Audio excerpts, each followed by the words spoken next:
Mina olen Loora ja tänases episoodis on meil külas kaks väga säravat külalist, kes räägivad, mis on neist saanud peale majandusteaduskonna lõpetamist. Tere! Tere! Rääkige natuke endast, kes te olete ja millega tegelete. Mina olen Helena Nõmm. Ma olen kohe lõpetamas majandusteaduskonda, 17. juuni on mul lõpuaktus ja hetkel olen ka Swedbankis suvepraktikal. Ma olen kommunikatsioonipraktikant sotsiaalmeedia ja jätkusuutlikkuse valdkonnas. Ma olen ka investeerimisklubis turundus- ja kommunikatsioonijuht veel.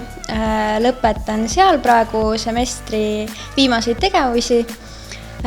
Olen ka liidriprogrammi praegu lõpetamas, millega ma olen selle 3 aasta jooksul tegelenud ja olen ka lõpetamas Tartu Ülikooli mentorlusprogrammi, kus ma siis Daisy Kooritsaga olen koostööd teinud. Need on siis peamised tegevusvaldkonnad mul hetkel. Päris pikk list ikka. Ikka, kes palju teeb, see palju jõuab. Ja, ma usun ka sellesse. Tere, mina olen Hanna. Ma olen ise ka imestanud, kui palju mu õde teha jõuab. Ma ei teadnudki, et see list nii pikk on. Aga minul on siis tegelikult juba aasta ülikooli lõpetamisest möödas. Ja mina läksin peale ülikooli lõpetamist siis edasi Noored kooli programmi ja olen matemaatikaõpetaja. Praegu olengi siis aasta õpetanud ja see programm on 2 aastat pikk, nii et aasta on veel minna.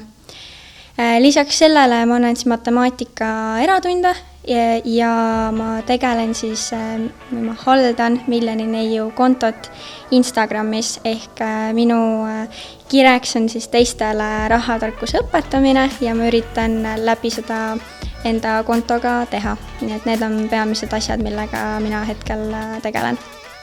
Aga kas ma tohiksin vahele küsida veel enne, kui me edasi lähme, et miks sa just matemaatikat õpetada otsustasid?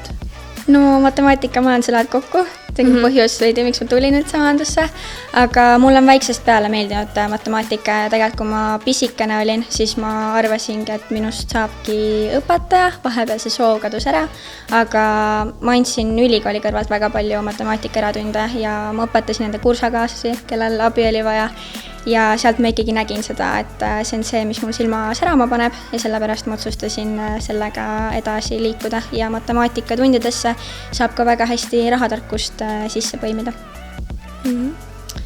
Aga kuidas te ise alguses majandusteaduskonna sattusite, et kas teil oli teisi valikuid või oli see selline kindel otsus? Minul ei olnud teisi valikuid, mul oligi ainult üks valik, Tartu Ülikooli majandusteaduskond, ainus kui ma kandideerisin. Olin päris enesekindel, nii ma siia sattusin ja miks üleüldse mul tekkis ka suurem huvi just Tartu Ülikooli majandusteaduskonna vastu oli see, et ma õppisin siis gümnaasiumis, kui ma elasin koos enda õe Hannaga ja ma nägin tema kõrvalt, kui äge on Tartu Ülikooli majandusteaduskonnas. Nägin just selliseid loomingulisi tegevusi ka, mis ta sai teha. Mäletan, kui ta tegi turundusaines, pidid mõtlema mingi oma ettevõtte, mingi äriplaani pidid tegema ja ma mõtlesin, et see on lihtsalt üliäge ja et ma tahaks ka sarnaseid asju teha. Ma tahan tegeleda turundusega, ma tahan teada, kuidas ärid toimivad ja nii ma siis siia sattusingi. Minul on ka tegelikult selle majandusteaduskonda sattumisega põnev lugu, et tegelikult see ei olnud alguses üldse plaanis. Ma läksin geenitehnoloogiat õppima ja ma õppisin inimese anatoomia ja füsioloogia eksamiks hommikul ja ma mõtlesin, et ma ei taha minna seda tegema. Ja siis ma võtsin Tartu Ülikooli majandusteaduse Tartu Ülikooli lehekülje lahti ja vaatasin, et mis on erinevad asjad, mida saab üldse õppida. Ja siis mulle jäi silma majandus, kuna mulle meeldib matemaatika ja ma helistasin ka emale, ütlesin, et ma ei lähe seda eksamit tegema ja ma tulen ära ja ma lähen majandust õppima. Ja kõik olid väga üllatunud, et miks ma sellise pöörde tegin. Kõik arvasid, et pigem ma lähen arsti õppima, et see on loogiline nagu edasiminek geenitehnoloogiast, aga ei. Ja ma olen väga rahul, et ma selle otsuse tegin, sest et need 3 aastat olid üliägedad ja ma tegelikult isegi igatsen seda aega, et kuigi muidu mõtlesin, et tahan juba tööle ära saada, siis tegelikult oli ülikoolis väga äge. Mis teid endeid kõige rohkem majanduse juures huvitab? Minu suureks kireks on turundus ja kommunikatsioon ja olen ka siis juba sellele teele läinud, saanud erinevaid projekte teha. Olen olnud Tartu Ülikooli turundusklubis erinevates projektides, osalenud nende seminaridel, nagu siis juba ka mainisin investeerimisklubis turundus- ja kommunikatsiooni juht. Läbi mentorlusprogrammi sain turunduse alal mentorlust ja ka erinevaid praktikaid olen teinud just sellel alal ja ka projektipraktikaid, mida Futulab pakub. Ja nii ma olengi nagu sellele teele aina rohkem sisse läinud ja tunnen, et see on tõesti selline asi, milles ma ka olen juba hea ja ma tahan kindlasti veel areneda. Aga muidu minu üks vaieldamatu lemmikaine majandusteaduskonnas on olnud kvalitatiivsed uurimismeetodid. Eneli Kintsik annab. Tõesti, see on üliäge, ta oskab väga oskuslikult anda seda ainet edasi. See arendas hästi palju, just ka aitas kaasa edasisele teadustöö tegemisele. Et see oli tõesti üliäge, et kui muidu mulle meeldib turundus ja loomulikult oli Mehise turundusaine väga äge ja ka Kuusiku valikaine, mida ma sain võtta, siis see oli üks aine, mis mulle tõesti nagu siiamaani on meeles. Ma mäletan, mis me seal tegime, sest see oli lihtsalt üliäge ja väga arendav. Mulle ka hullult meeldis see. Seal oli väga loomingulised ülesanded ka ja see tegi minu jaoks aine põnevaks, et ei olnud vaja ainult umbes testidele vastata ja töid teha, vaid sai ise ka midagi loomingulist teha. See oli tore ja. Aga sul? Mina ütleks, ma nõustun muidugi teiega, sellepärast et see aine oli tõesti vinge ja peale seda, kui ma olen näinud mõnesid uurimusi, mis on tehtud, kus on erinevad tabelid, siis ma mõtlen, et ai, te peaksite seda ainet võtma. Nii et tõesti ülihea oli. Aga mina ise tegelikult olen rohkem finantsinimene, et see on ka see, mis mulle siis majandusteaduskonnas meeldis, et mina võtsin kohe esimesel aastal ka valikainena eraisiku rahanduse. Ja see on aine, mis mul jäi ka siis meelde just esimesest aastast. Et see oli väga hea ja sealt sai just elulisi teadmisi, mida päriselt on ka vaja. Ja teine aine, mis mulle väga meeldis, oli Jüri Sepa aine sissejuhatus majandusteadusesse, sest et ta täpselt samamoodi tõi elulisi näiteid ja ta rääkis väga põnevalt seal klassi ees, et see ei olnud tavaline igav loeng, kus sa pead 1,5 tundi näiteks kuulama midagi, vaid see oligi põnev 1,5 tundi, et kui ma sealt ära läksin, siis tegelikult oleks tahtnud isegi natukene veel kuulata. Aga üldiselt jah, mina olen pigem finantsinimene ja see on ka see, kus ma enda tulevikku näen. Muidu ka Raul Omeli mikroökonoomikas olid väga ägedad näited just. Tõi tõesti selliseid elutuusid näiteid, mis oli väga tore, et sealt ka õppis väga palju ja ma mäletan, et tõesti need loengud olid ka sellised, et mida ma oleks võinud veel jääda kuulama. Praegused projektid, mis teil käsil on, et sooviksid sa natuke lähemalt rääkida oma praktikakogemusest? Jaa, ma läksin mais Swedbanki praktikale, aga ma olen juba saanud tegeleda väga paljude erinevate asjadega, et kuna ma olen ka 2 valdkonnas, nii jätkusuutlikkus kui sotsiaalmeedia, siis mul on veel kohe eriti mitmekesised tegevused. Üleüldiselt on see olnud väga tore kogemus selles mõttes, et Swedbank on mind väga hästi vastu võtnud, inimesed on väga toetavad ja tõesti tunnevad huvi praktikantide vastu ka seal, et millega nad tegelevad, kas kuidagi saab neid aidata, suunata, et see on kõik väga tore. Aga ma tegelengi siis näiteks jätkusuutlikkuse teemadel artiklite kirjutamisega ja kuidas ka seda sotsiaalmeedias rohkem kajastada. Aga ka organisatsioonis sees, et inimesed oleksid teadlikud, et kuidas siis, kas siis keskkonda, sotsiaalset või siis majanduslikku jätkusuutlikkust, siis, et kuidas sellesse panustada. Aga sotsiaalmeedias ma tegelen ka väga paljude erinevate asjadega. Ma kajastan ka suviste praktikantide tegemisi ja aitan kaasa siis Swedbanki uue projekti, milleks on TikTok arendamisesse, et kuidas siis teha finantsettevõttele seal ka turundust ja siis üleüldist teadlikkust ka tõsta erinevatel teemadel, mis on väga põnev kogemus olnud siiamaani. Sest seal peab jälgima hästi palju erinevaid trende just, pidevalt olema kursis kõigega, sest need trendid muutuvad, et sa ei saa niimoodi, et mõtled kuu alguses kõik välja, et mis ma nüüd see kuu näiteks seal teen, et mis iga nädal, mis videod on, mis trendiga, et see ikkagi muutub hästi kiiresti ja et peadki pidevalt jälgima ja uut sisu mõtlema, mis on hästi tore ja arendav, et kindlasti tuleb see suvi mulle kasuks ja loodan, et saan ka Swedbankis edasi tegutseda. Seda on väga tore kuulda. Tundub hästi põnev minu jaoks. Ma ei ole ise tähele pannud neid, kas te olete mõned videod juba... Mõtled TikToki? Jah, on üleval ka. Jaa, seal on päris palju, üle 20 video on äkki juba üleval. Mind näeb ka seal, kindlasti suve jooksul edaspidi näeb mind ka seal, et võid silma peale panna. Ja ma lähen koju ja siis vaatan kohe üle. Muidugi. Aga sul endal ma olen tähele pannud, et sa tegutsed miljoni neiuna. Ja minul ongi see põhiline asi, millega ma siis tegelen nagu lisaks õpetajaametile. Miljoni neiu tegelikult sündis nii, et ma käisin bachata trennis ja treeneri mees oli siis Märten Kress, tuntud kui dividendinvestor. Ja ma üks päev võtsin siis julguse kokku, läksin Märteniga rääkima, et ma tahaks teha põnevat lõputööd, kas ta oskab mulle teemat soovitada. Natukene vestlesime sellel teemal ja siis sinna paika see jäi. Ja üks päev Märten siis kirjutas mulle, et kuule Hanna, et kuna sa oled väga selles kogu teemas sees ja huvitatud ja entusiastlik, et äkki sa tahaksid sellist asja tegema hakata, et noortele siis rahatarkust jagama. Ja ma mõnda aega siis genereerisin erinevaid ideid, mis platvormidel seda teha, kuidas. Ja siis ma jäin ikkagi Instagrami peale ja sealt sündiski siis miljoni neiu, et lõpuks jõudsin selle nimeni. Ja nüüd ma olen üle aasta sellega tegutsenud juba.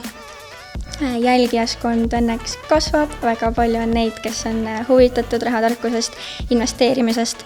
Loomulikult see kasvas ka tänu sellele, et eelmine aasta oli ju ka suur majanduslik tõus või siis just aktsiaturgudel oli tõus, ehk siis väga palju oli neid, kes tahtsid ka oma raha sinna paigutada. 4. jaanuar oli see aktsiaturgude tipp ja nüüd on pigem olnud langustrend ja seda on ka kohe näha inimeste käitumisest, et enam inimesed ei ole nii huvitatud sellest, et kuhu praegu raha paigutada, kuigi just praegu olekski parim hetk, et leida neid ägedaid võitjaid, kes siis võivad raha sisse tuua. Aga jah, miljoni neiu on mulle tegelikult avanud väga palju erinevaid uksi ja ma olen saanud teha ka erinevaid koostöid, mis on minu jaoks lahe olnud. Ja eelkõige ma teen ikkagi seda sellepärast, et äge näha, kuidas inimesed saavad uusi teadmisi, kuidas nad ise oma esimesed sammud investeerimismaailmas teevad. Ja see tuletab mulle endale seda aega meelde, kui mina enda esimese aktsiaostu tegin. Mis teil veel tulevikus plaanis on või mida veel teha tahaks? Mina tahan kindlasti jääda Swedbanki natuke kauemaks, sest mul varasemalt selline suurema organisatsiooni kogemus puudub ja siiani on see väga arendav olnud ja seal on ka selline võimalus olemas, et umbes 50% praktikantidest jääb ka tavaliselt Swedbanki edasi tööle, et siis oleks väga tore, kui ka mina saan seda teha ja seal siis ennast arendada. Aga ma tahan ka minna edasi õppima. Majandusteaduskonnal tuli uus põnev õppekava, kaasaegne majandus, kus on turunduse suund ja ma tahan minna siis sellele õppekavale õppima. 5. juuli on katsed, eks siis näeb, kas järgmine aasta olen taas kord majandusteaduskonnas. Ja sa tahad kohe siis edasi minna? Mina tahan kohe. Mis ma ikka ootan? No mina jätkan enda õpetaja ametiga siis veel 1 aasta, ehk ma olen Noored Kooli programmis. Muidugi kindlalt ei tea veel edasi, et kuhu poole ma siis nagu töökohtade osas suundun peale seda programmi, et aastaga võib palju muutuda, uued uksed avaneda ja uued mõtted tekkida. aga praegu hetkel on ikkagi ka minu mõte täpselt samamoodi nagu Mõel, minna siis edasi õppima magistrisse ja kui Helena vaatab siin turunduse suuna poole, siis nagu ma ütlesin, finantsinimene, siis mina tahan just selle finantsjuhtimise suuna poole minna, et õppida seda edasi.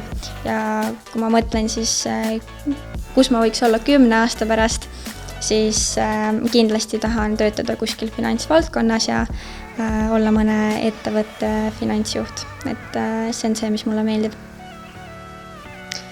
Mis on teie parim mälestus ülikoolis või midagi lahedat, mis on juhtunud 3 aasta jooksul? See on nendest küsimustest kõige raskem muidugi. Selle peale peab kohe pikemalt mõtlema. Väga palju põnevaid asju on olnud, et kõik see, et ma olen saanud erinevates tudengiorganisatsioonides kaasa lüüa, et kõik erinevad võimalused, mis mulle on avanenud, et kõik need jäävad mulle meelde. Aga üks selline asi, mille üle ma olen ka väga uhke, on see, kui me investeerimisklubis me kutsume alati külalisi ja me kutsusime Rahakratti ja sinna tuli kuulama üle 100 inimese. Ja siis ma lihtsalt seisin seal üleval, see auditoorium on see kaldega ja siis ma seisin seal üleval ja lihtsalt vaatasin neid inimesi ja mõtlesin, et see on nii tore, et meie korraldasime seda ja kõik need inimesed tulid, et muidugi Rahakratt nimi kutsub ka neid inimesi, aga et me üleüldse panime sellise ürituse kokku, oli väga äge ja jääb mulle kindlasti pikaks ajaks meelde. Ja minul on ka väga palju erinevaid ägedaid hetki ja tegelikult ma olin peale lõpetamist ka ju Tartu Ülikooliga seotud selles osas, et ma olin ka investeerimisklubis president alguses pool aastat, aga siis ma kahjuks sain aru, et Tallinnast Tartusse kogu aeg kohale sõita on natukene väsitav õpetajaameti kõrvalt, et siis ma jõuan alles kell 10 õhtul koju ja siis on vaja veel õpilastele järgmiseks päevaks tunnid ette valmistada. Nii et siis ma jätsin ainult oma õe sinna tegutsema ja tulin ikkagi ära. Aga vähemalt perekonnast ikkagi üks inimene jäi tegutsema, nii et väga hästi. Aga lisaks sellele, et ma sain olla investeerimisklubi president, mis oli minu jaoks kindlasti väga väärtuslik kogemus. Ma arvan, et väga paljud tudengid nõustuvad minuga, et teine äge mälestus on loomulikult rebaste ristimine. Ja kusjuures ei olnud isegi minu enda oma, kui mind siis ristiti, vaid just see, kui mina sain siis esmakursuslasi ristida, et me panime väga ägeda õhtupooliku neile kokku. Ja ma arvan, et see on üks asi, mis mulle jääb pikaks ajaks meelde ja millest on palju pilte ja videosid ja mida saab hiljem veel oma sõbrannadega meenutada. No meil oli ka see väga tore sündmus, et tore, et selliseid asju korraldatakse, et oli kohe hea sisse elada. Lõpetuseks äkki teil on anda mõni soovitus praegustele tudengitele või tulevastele tudengitele? Minu soovitus seoses kooliga ja õppimisega on see, et nagu üks väga äge koolitaja Harald Leppisk ütles esimesel aastal, kui ma võtsin sellist ainet nagu minu areng, siis ta ütles, et ole alati see inimene koolitunnis või siis ülikooli loengutes, kes istub seal kõige ees oma mingi märkmiku või läpakaga ja kirjuta kõik teadmised üles, mis sa saad. Et ole alati seal, kus oled, ole kohal ja võtta kõik teadmised, mis sa sealt saad endaga kaasa. Et kindlasti, et kui sul ei ole aega sinna loengusse minna, siis ära mine sinna niisama istuma. Et kui sa lähed, siis tõesti, et isegi kui see aine ei ole päris sulle, siis sa leiad sealt midagi, mida kaasa võtta või siis kuidas seda endale meeldivate ainetega siduda või teadmiste ja valdkondadega. Aga mis puudutab muud ülikooli elu, siis ma kindlasti julgelt soovitan tudengiorganisatsioonides kaasa lüüa, kas siis lihtsalt liikmena või siis ka muidugi juhatuses. See tõesti annab väga hea kogemuse ja on ka mulle toonud väga palju tutvusi. Et kuna need organisatsioonid, et mis on küll majandusteaduskonnast näiteks välja kasvanud, näiteks nagu investeerimisklubi, et siis seal on ikkagi ka teistest valdkondadest inimesi, teistest õppekavadest ja see on väga tore, kui sa saad endale neid inimesi ja sellise suure seltskonna ja tutvusringkonnaga üleüldse ülikoolist laiemalt. et selles osas on kindlasti väga hea ka ülikoolist väljaspool ja üleüldse tudengiorganisatsioonides kaasa lüüa. Ma esimeses osas jällegi nõustun Helenaga, meil on sarnased mõtted, ole kohal, ehk siis kui sa juba kohale lähed, siis kuula ja tööta kaasa. Kui sa ei taha minna sinna loengusse, siis ära mine, aga ära mine teisi segama, ehk siis ole kindlasti kohal, kui sa juba kohale lähed. Teine asi on siis see, et tee enda kursakaaslastega koostööd, ehk siis koos õppides tegelikult omandab teadmised palju kiiremini minu arust, et kui saad enda kursakaaslastega läbi arutada, siis sellest on nii palju abi. Meie käisime tihti tüdrukutega siis õppimas raamatukogus 4-5 ja me saime kõik teemad läbi arutada ja tänu sellele läksid eksamid ka väga hästi. Ja kindlasti kolmandaks on see, et võtta osa ka kõigest sellest, mis toimub väljaspool loenguid. Ehk siis liitu kindlasti mingi tudengiorganisatsiooniga, osale kõigil üritustel, mis tehakse, et minu arust see on ka väga oluline, et saada neid uusi tutvusi, kuna ülikool ongi tegelikult selle jaoks, et sa saaksid õppida ja sa saaksid uued tutvused ja need tutvused võiksidki, mõned ongi sellised, võiksid olla ja mõned ongi sellised, mis püsivad elu lõpuni, nii et see tuleb ära kasutada. See olid väga head soovitused. Mul oli teiega väga põnev oli kuulata seda, mida te teete ja lahe on näha, et meil on hästi aktiivsed tudengid ja vilistlased ja selleks korraks ongi kõik. Aitäh! Aitäh, et kutsusite!